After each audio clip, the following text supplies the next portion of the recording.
বরফ দেখুন, বরফ, এত অসম্ভব ঠান্ডা। বেশিক্ষণ বাইরে থাকতে পারলাম না ছেলেকে নিয়ে। চারিরা কত দূর দেখতে পাচ্ছেন, অসহ্য অসহ্য ঠান্ডা।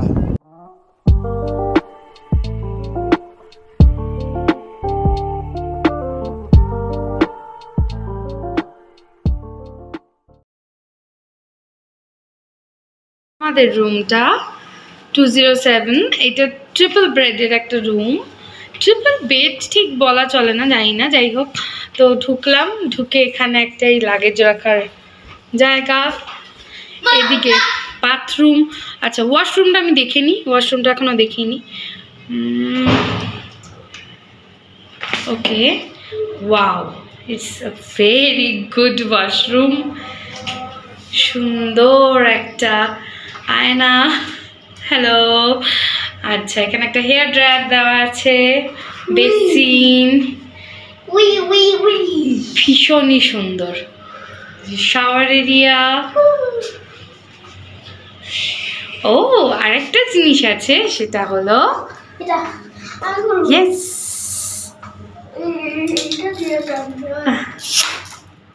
কোনোভাবে হবে না, যাই হোক আমি এটা পরে দেখাচ্ছি। আচ্ছা, যাই হোক, ওয়াশরুমটা যথেষ্ট ভালো, যথেষ্ট মানে খুবই ভালো।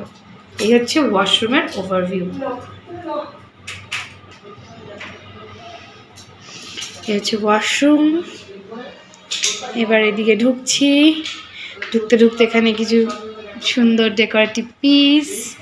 আচ্ছা, এই হচ্ছে মূল অ্যাট্রাকশন, বেড।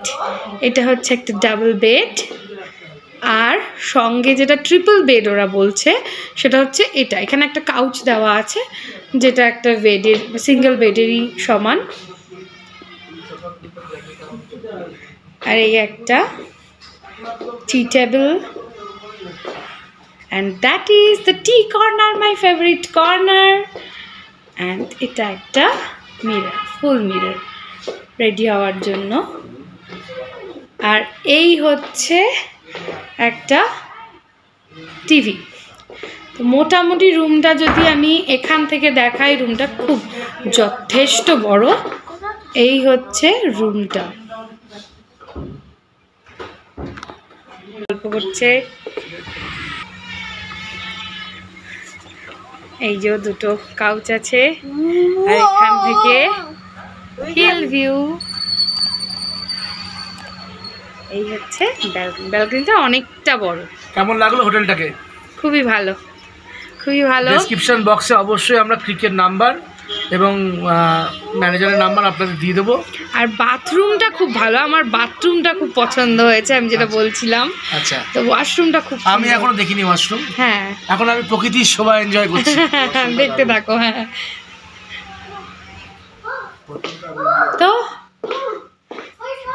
এই হলো আমাদের হোটেলের রুম ট্যুর। এবার আমরা ফ্রেশ হই, খাওয়া দাওয়া করি, তারপর আবার দেখা হচ্ছে। অবশেষে চান ধান করে ফ্রেশ হয়েই বসলাম। তাড়াহুড়োর মধ্যে আমাদের লাঞ্চটা দিয়ে গেছিলো এবং আমাদের খাওয়া মোটামুটি, আমার খাওয়া কমপ্লিট, ওদের খাওয়া এখনও চলছে। লাঞ্চে সেরকম বেশি কিছু নিইনি, ডাল ভাত আলু ভাজা আর ডিম কষা, আর ওরা জন্য চিকেন। রান্না প্রতিটাই ভালো, কিন্তু এটা বলতে হবে যে রান্নার কস্টটা খুব হাই, প্রয়োজনের তুলনায় রান্নার কস্টিংটা খুব হাই, কিন্তু রান্নার কোয়ালিটি A1, এটা অস্বীকার করার কোনো জায়গা নেই।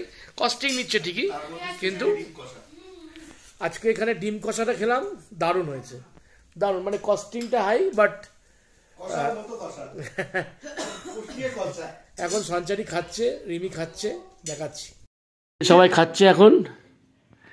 আমাদের মিন্তি মাসি হাত ধুতে যাচ্ছে। এখন কথাটা হচ্ছে, যখন আসছিলাম তখন টেম্পারেচার ছিল 11, আর তারপরে দেখলাম 9, আর এখন লিটারালি দেখাচ্ছে 7।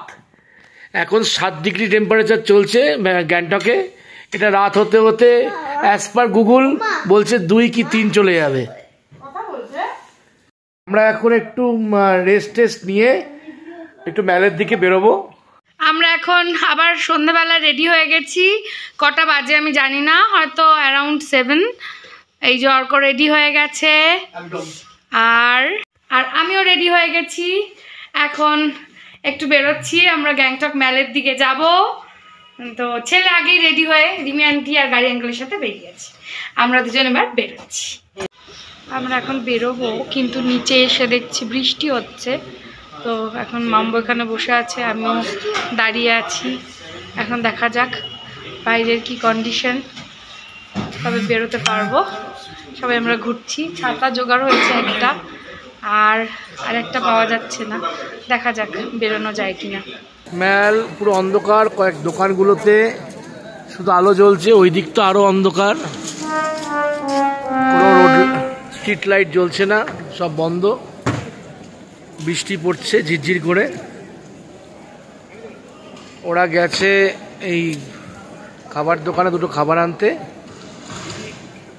বাড়ি যাওয়ার শুরু যখন করলাম, ম্যাল আমাদের নিরাশ করে বাড়ি পাঠালো না।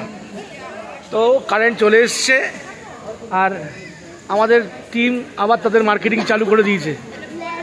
এতক্ষণ অন্ধকার ছিল আমাদের রক্ষা। এই আবার কি কারেন্ট হয়ে গেছে? বেশ বেশ। কিন্তু এখানে কিন্তু রীতিমতো বৃষ্টিটা চলে যাচ্ছে। আমি কিন্তু রীতিমতো বৃষ্টির মতো দাঁড়িয়ে কথা বলছি আপনাদের সাথে। আলোর দিকে তাকান, তাহলে বুঝতে পারবেন কেন বৃষ্টি চলছে। ঠান্ডাও আছে যেমন 6-7 ডিগ্রি, তার সাথে বৃষ্টিটাও চলছে। ওয়েদারটা কিন্তু খুবই প্লেজেন্ট। এখন আমরা রাতের ডিনার করতে যাচ্ছি। নিচে বেসমেন্টে এদের রেস্টুরেন্টটা আছে, তো চলো তোমাদের রেস্টুরেন্টটাও দেখিয়ে দেব। ওরা সবাই চলে গেছে আগে, আমি মাম্বোকে রেডি করে নিয়ে আমি আর মাম্বো যাচ্ছি। এই যে রেস্টুরেন্টে ঢুকে গেলাম। রেস্টুরেন্টটা খুব সুন্দর, ওয়েল মেনটেন্ড।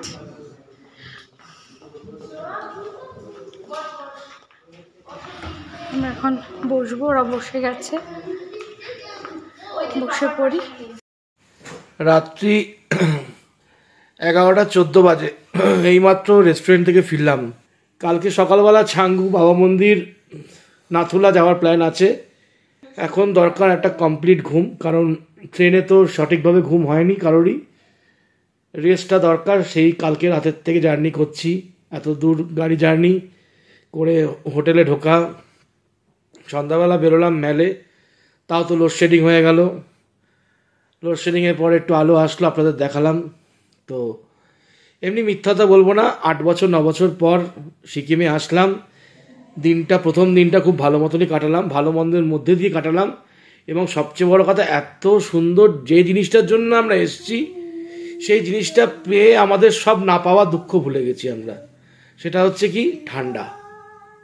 এত সুন্দর ঠান্ডা, জমজমাট ঠান্ডা, দেখতেই পাচ্ছেন আমি কম্বলের ভেতর থেকে বেরোতে পারছি না। সঞ্চারীও অ্যাজ ওয়েল অ্যাজ বাবুও তাই, ওরা তো চলে গেছে ওদের রুমে। তো এই ঠান্ডা পেয়ে আমরা সব দুঃখ ভুলে গেছি। কি খাবার পেলাম না পেলাম, কোথায় থাকলাম না থাকলাম, কে কি বললো না বললো, কিচ্ছু যায় আসে না।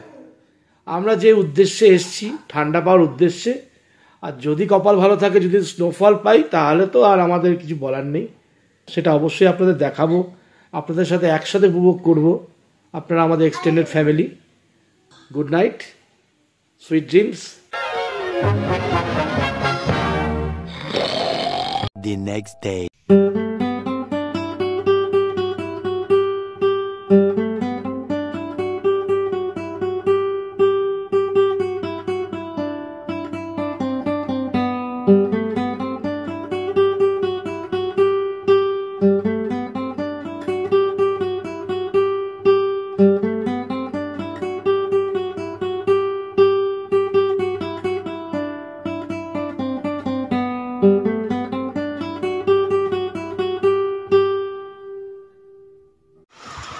Good morning.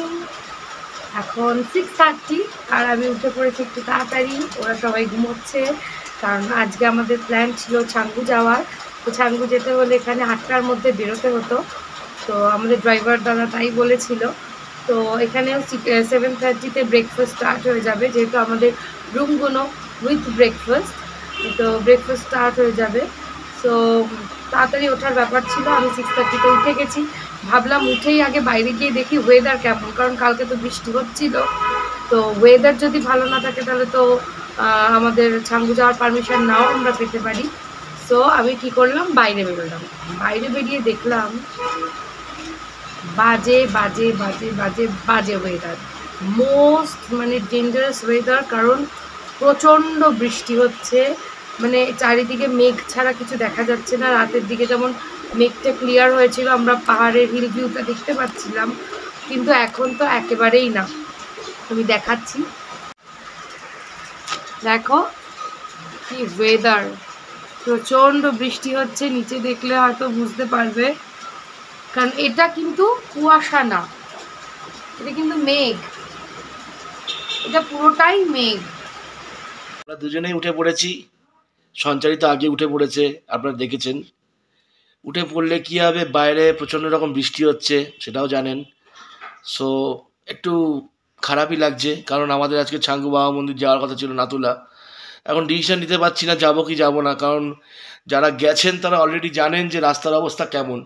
তো তার মধ্যে আর কি বলে, ওই রাস্তায় এই বৃষ্টির মধ্যে ফ্যামিলি নিয়ে যাওয়াটা, ফ্যামিলি না যে কোনো কারোর যাওয়াটা কতটা সেফ সেটাই ভাবছি। তো এখন ডিসিশান মেকিংয়ের প্রসেস চলছে। তো মোটামুটি রেডি হয়ে আছি, যদি বৃষ্টি কমে, যদি আমাদের ড্রাইভার যিনি আছেন তিনি যদি সাপোর্ট করেন, তিনি বলেন যে ঠিক হবে, অসুবিধা নেই, তাহলে আমরা আগাবো। না হলে আজকের প্রোগ্রামটা এখানেই পোস্টপন্ড করব, এখানেই টাইম কাটাবো। দেখা যাক কি দাঁড়ায়, অবশ্যই আপনাদের আপডেট দেবো কি দাঁড়াচ্ছে। A few moments later. আমরা আলটিমেট ছাঙ্গু বাবা মন্দির এবং নাথুলার উদ্দেশ্যে রওনা দিয়েছি। বৃষ্টি কমে গেছে এবং আমার ড্রাইভার দাদাও বললো নো প্রবলেম, রাস্তা খুবই ভালো। মানে আমার স্মৃতিতে 8 বছর আগেকার স্মৃতি চলছে যে রাস্তা কতটা খারাপ ছিল, তো না, দেখলাম রাস্তা খুবই ভালো। চিরাজু সব করে আপনাদের শেয়ার করবো, আপনারা আমাদের extended family, so let's enjoy with us.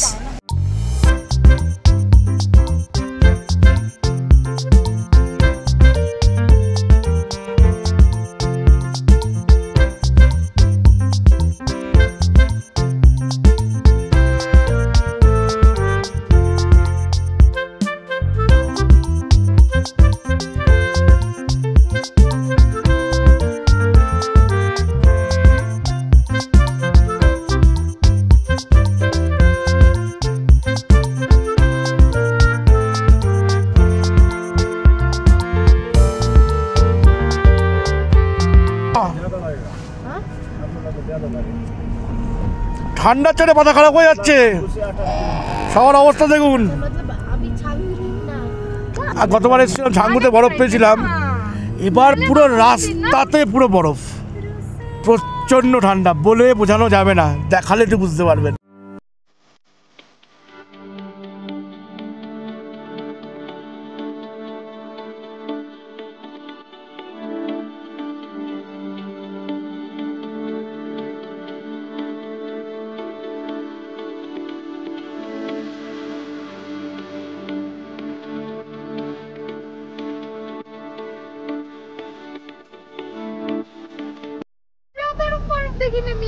বরফ দেখুন, বরফ। যারা বাড়িতে বসে বরফ দেখতে চান তাদের শখ মিটিয়ে দিচ্ছি, বরফ দেখুন।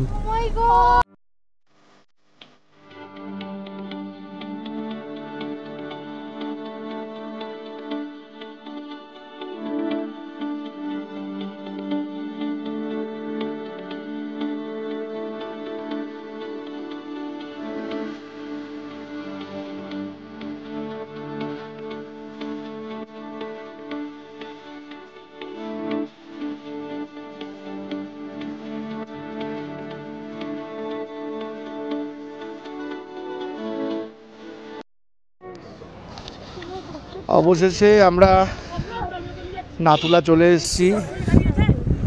বরফের জন্য কিছুই দেখা যাচ্ছে না, দেখুন চারদিক পুরো বরফে ঢাকা, চারদিক পুরো বরফে ঢাকা। জানিনা কতদূর দেখতে পাচ্ছেন, অসহ্য ঠান্ডা, বলতে বাধা নেই। হালকা হালকা কিন্তু ব্রিদিং প্রবলেম হচ্ছে আমাদের। এখানে যখনই আসবেন এই কথাটা কিন্তু মাথায় রাখবেন, যে ব্রিদিং প্রবলেমের কথাটা। তো আমরা কর্পূরের গন্ধ শুকছিলাম বসে বসে গাড়িতে, তাতে কিছুটা সুরাহা হয়েছে। আর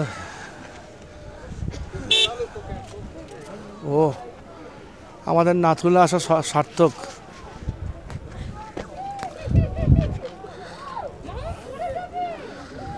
তো এখানে সব বরফ ছোড়াছুড়ি করছে, দেখুন।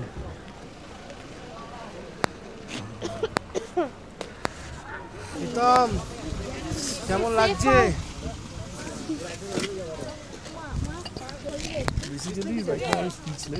স্পিচলেস একদম।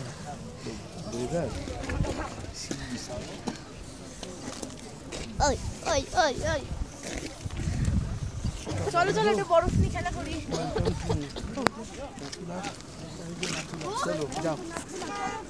এত অসম্ভব ঠান্ডা, বেশিক্ষণ বাইরে থাকতে পারলাম না ছেলেকে নিয়ে। গাড়িতে এসে আগে হিটার চালালাম, নাহলে টেকা যাবে না, হাত পা জমে গেছে। গ্লাভস ছিল কিন্তু এই ক্যামেরা ধরার চক্করে গ্লাভস পরতে পারিনি। এখন গ্লাভস পরবো না আপনাদের ভিডিও দেখাবো, তো দ্যাটস ওয়াই গ্লাভস পরিনি। তো এখানে এখানে নেটওয়ার্ক তো কিচ্ছু নেই, এখানে শুধু স্যাটেলাইট ফোন চলে আর্মিদের। সো নাথুলা যে ঠান্ডাটা রেজিস্টেবল নয়, মানে টিকতে পারবে না, প্রচণ্ড ঠান্ডা এবং চারিদিকে পুরো বরফ। ছাঙ্গুতে গিয়ে অন্তত নামা যাবে আশা করা যায়, ছাঙ্গুতে বরফ আছে। সো এই মুহূর্তে আমরা পৌঁছে গেছি বাবা হরভজন সিং এর মন্দিরে, মানে হচ্ছে বাবা মন্দির। আর সবচেয়ে দেখবার মতন বিষয়, দেশের শান, দেশের পতাকা। অদ্ভুত সুন্দর লাগছে দেখতে পতাকাকে, শুধু বলতে চাই জয় হিন্দ।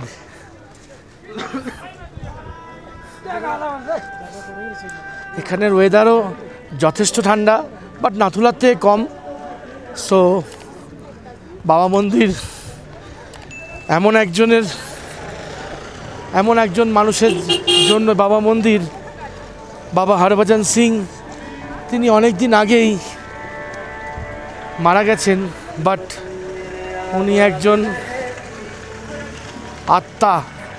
আত্মা হিসাবে এই দেশের সীমারেখাকে রক্ষা করছেন। তো এমনই এক মহান আত্মাকে ভারত সরকার একটি মন্দির তৈরি করে দিয়েছে, যার নাম বাবা মন্দির। এটি বাবা হরভজন সিংয়ের অফিস রুম।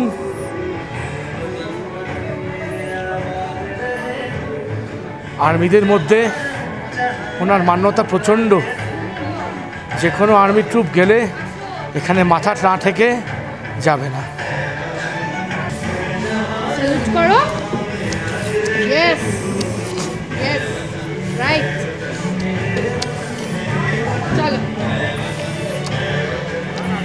প্রচন্ড ঠান্ডা, রাস্তা বন্ধ হয়ে যাবে, অ্যানাউন্স হচ্ছে যে ভীষণ স্নোফল হবে, হেভি স্নোফল, রাস্তা বন্ধ হয়ে যাবে। তো আমাদের এখন এখান থেকে বেরোতে হবে, তো তাড়াতাড়ি বেরোচ্ছি, একটু দেখিয়ে দাও।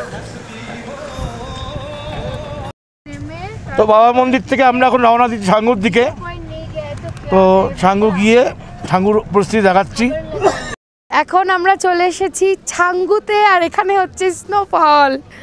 মাম্বো হাতে স্নো নেওয়ার চেষ্টা করছে, খুব অল্প হলেও স্নোফল হচ্ছে। তো ছাঙ্গুতে আমি আর মাম্বো আপাতত নেমেছি, চলো দেখে আসি।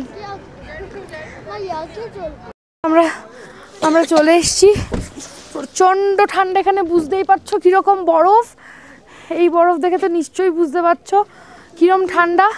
চলে এসেছি তাড়াতাড়ি করে, এখন মামুকেও তুলে দিচ্ছি। এবার আমরা ফিরবো, কারণ এরপর হেভি স্নোফল হবে, রাস্তা বন্ধ হয়ে যেতে পারে। ক্রস করে এসে আমরা যেখান থেকে বুট আর জ্যাকেট ভাড়া নিয়েছিলাম সেখানে আপাতত দাঁড়িয়ে আছি। তো একটা ছোট্ট জিনিস দেখাচ্ছি যে ঠান্ডার মাত্রাটা কি লেভেলের। দেখুন সব বরফ জমে আছে, গাড়ি রেডিয়েটারে সব বরফ। ইয়েওয়ালা দিখাও, ইয়েওয়ালা সব বরফ, সব বরফ জমে আছে, মানে বিভৎস ঠান্ডা। রিতম, কেমন লাগছে ঠান্ডা ভাই? ঠান্ডা ফেটে যাচ্ছে, হাসিও বেরোচ্ছে না, কান্নাও বেরোচ্ছে না, এত ঠান্ডা। 6.5 hours later. এখন ফিরে এসে বেশ খানিকক্ষণ রেস্ট নিলাম, তারপর আবার তুলে ধরলাম ফোনটা তোমাদের সাথে বলার জন্য, মানে ভিডিওটাকে শেষ করার জন্য। তো আজকে তো গেলাম ছাঙ্গুতে, তো বরফ পেলাম দেখলেই। আর ছাঙ্গুর ভিডিওটায় আমার একটু প্রবলেম হয়ে গেছিলো, ঠান্ডার জন্য হয়তো আমি ভিডিওটা অন করতে ভুলে গেছিলাম। আমি ছাঙ্গু লেকটা দেখিয়েছি, বাট আমি ভিডিওই অন করিনি, তাই ওটা তোমরা দেখতে পাবে না। আধ খ্যাপচা হয়তো দেখতে পাবে ব্যাপারটা, ছাঙ্গুর ব্যাপারটা। তো আজ তো ভীষণ বরফ ছিল, মোটামুটি ঠান্ডায় তো আমাদের শেষ অবস্থা। তাই জন্য এসে আজকে স্নান আমরা কেউই করতে পারিনি, কারণ এসেছি অনেক পরে। তো সেই জন্য আমরা এখন একদম রেস্ট নিলাম, ঘুমোলাম, ঘুম থেকে উঠলাম, উঠে এখন বেশ খানিকটা ফ্রেশ লাগছে। তো কালকে আমরা বেরোচ্ছি লাচুংয়ের উদ্দেশ্যে, আই থিঙ্ক লাচুং, আচ্ছা লাচেন আগে, আচ্ছা লাচেনের উদ্দেশ্যে বেরোচ্ছি। কালকে আমরা লাচেনে যাব, লাচেন থেকে গুরুদংমার লেক, আর তারপর লাচুং, তারপর থেকে 0 পয়েন্ট, এই নর্থ সিকিমটা করার ইচ্ছে আছে। তো কালকে আমরা লাচেনের উদ্দেশ্যে, লাচেন, হ্যাঁ লাচেন, তো লাচেনের উদ্দেশ্যে বেরোচ্ছি। তো দেখতে থাকো আজকের এই বরফিলা ব্লগ তোমাদের কেমন লাগলো জানিও, আর কমেন্ট করো কিন্তু অবশ্যই, আর বেশি বেশি করে প্লিজ শেয়ার করো, আর অনেক অনেক সাবস্ক্রাইব করো, আর প্লিজ যদি ভালো লাগে তাহলে লাইক করতে একটুও ভুলো না। তো ঠিক আছে, আজকে আমরা খুব ক্লান্ত, আমি ভাবলাম এখানেই আজকে ব্লগটা শেষ করি, কারণ ব্লগটা শেষ না করলে কিছু মনে থাকছে না, মানে এত পরিশ্রম হয়ে যাচ্ছে, কিছু মনে থাকছে না। ওই জন্য ভাবলাম না, এবার ব্লগটা শেষ করে তারপরে আবার ঘুমোতে যাবো খেয়ে দিয়ে। এখন ডিনার করবো, এখনও করিনি, তো তাই জন্য ব্লগটা আমি এখানেই শেষ করছি। তো দেখতে থাকো, কালকে আবার লাচেনের উদ্দেশ্যে আমরা বেরোচ্ছি। গুড নাইট, আজকের মতন এখানেই টাটা, পরের ব্লগটার জন্য ওয়েট করো, আসছে, টাটা।